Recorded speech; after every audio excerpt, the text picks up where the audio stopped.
This is a generic guide to completing an annotated bibliography in LR10.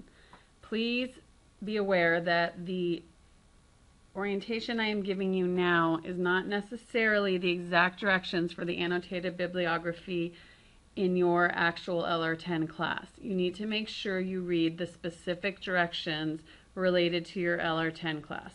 As I said, this is just a general, generic orientation for those of you that might have missed the orientation to your annotated bibliography in your English 1 class, or were not offered one, or for whatever reason you want to repeat that orientation.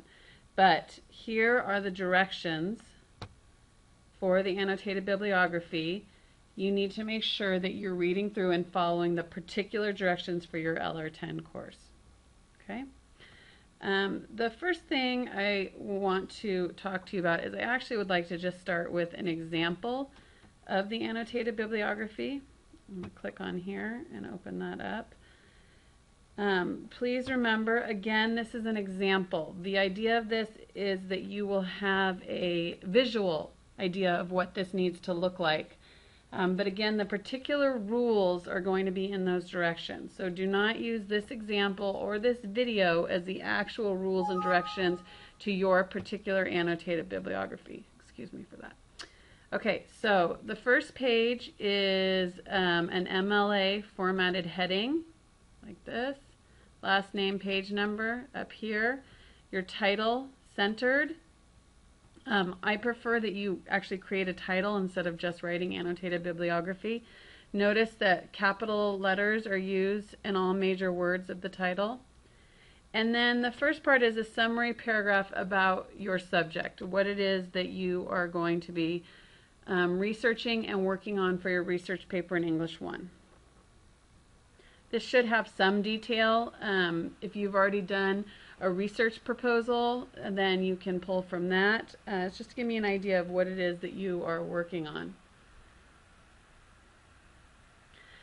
Okay, so the next page. This is where the directions can start to differ a bit on source requirements, but the basic format is the same. You're going to put in a citation. Okay, make sure you're putting in a correct citation. I prefer that you label what the source is. It makes it easier for me, but check the instructions on your annotated bibliography. It's not standard in annotated bibliographies to have it labeled, but it helps me figure out what it is you're trying to cite. Make sure you're checking your hanging indent here when you go to a second line. Make sure you're not missing your italics for the title of the publication and the database. And then you're going to go ahead and you're going to do a summary of the source, what it's about, basically a summary of what the source is talking about. And then the second paragraph will talk about your research and why you're choosing this source for your research. I'm trying to get you to think about why you're using the sources, not just because it's the first thing that came up and you were required to use the source. And then the third portion is how you found the source. Okay, so as you can see, I went to the library, clicked on research or articles, and chose ProQuest or OneSearch, and take me through that process. And then the last step is you're going to post evidence of your source so that I can click on it and it will take me into your actual article. Like that. So I also need you to check your sources to make sure that that is happening, or your links to make sure that's happening.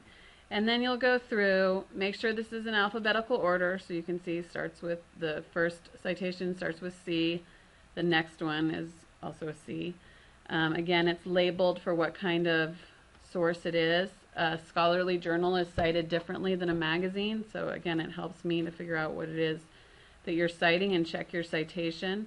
And then you're going to go through and do this as many times as required in the directions of your annotated bibliography.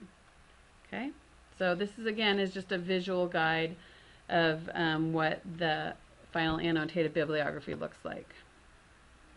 Okay, so now some of the rules related to the annotated bibliography. Here are those parts that I just went through with you. Here's a discussion, the summary page. And then your sources. So in this particular generic example, you are to use 5 sources.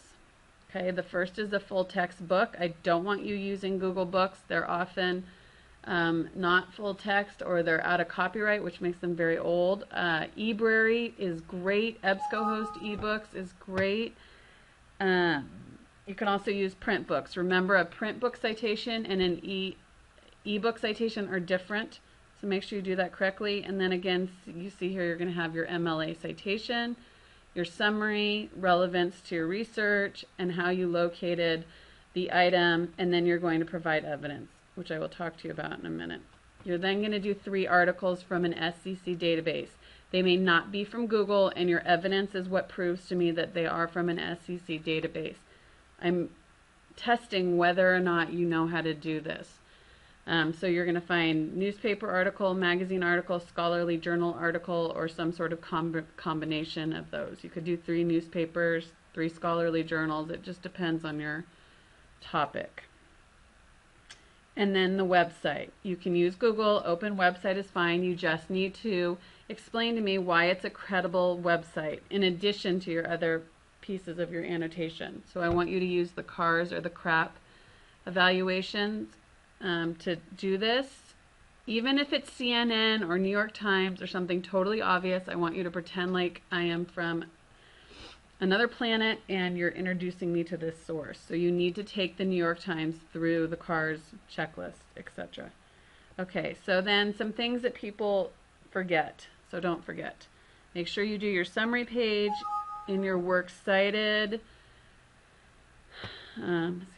In your works cited, make sure you're remembering your italics. You're not underlining. We don't do that in MLA any longer. That you're getting the correct medium. It's only print if you're holding it in your hand. It's usually going to be a print book, or maybe it's only for you going to be a print book because you have to use databases to pull your articles. Oh, do not cite one search. That's like citing Google. Okay, so when you use one search, it will take you to ProQuest or EBSCOhost or another database. Make sure that you are citing the right database, and don't forget your CARS or CRAP evaluation for your website. People always lose points on that. Don't forget your double spacing the entire thing, and then make sure you attach your evidence and check it before you turn it in to me. And we'll talk about that again in a minute. Okay, this next page is a help page. That example is here.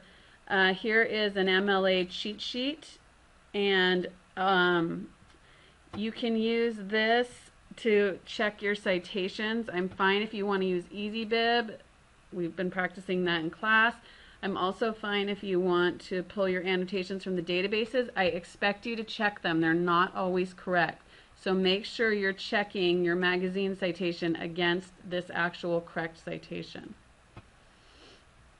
And then here's a checklist for CARS and CRAP.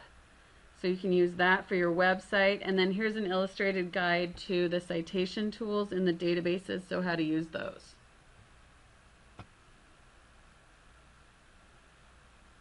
Okay, providing evidence. It's most tricky in the databases. You cannot use this address bar. That won't work. The URL here will not work. I need you to use a stable URL so it will link me right into the database. So here's in ProQuest as example. It's called the document URL. In EBSCOhost, it's the permalink. Your book, you are welcome to, if it's an ebook, you're going to send me the permanent link. If it's the library catalog, you can copy and paste from there. And an ebook, again, the URL. You can also send me a photograph of your book. I love it when you guys do that. You can get creative. You can scan in a copy of the title page. You can bring it into me and I will check it off. Okay, you just need to be in touch with me. And then your website's just going to be a regular web address. Okay, again, this is that illustrated guide to the citation tools and the databases.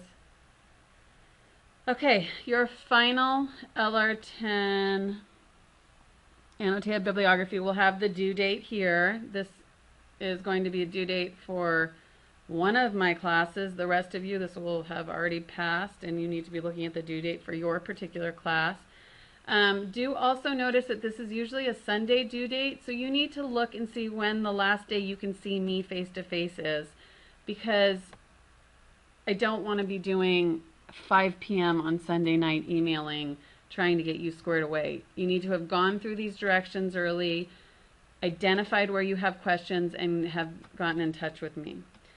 You can't actually see how to turn it in here on this because I'm in the teacher version, but there'll be a box that has where you can attach your paper. You're going to attach it as a document. Do not put it in the dialog box. And that should be about it. Do remember, if you have questions, you need to come and see me, get in touch with me. So here is the getting in touch with me button. It has all of my contact information. Make sure you're in touch with me. Also, I've emailed you a list of all of the LR10 drop-in and office hours. So you can come in and get help then as well.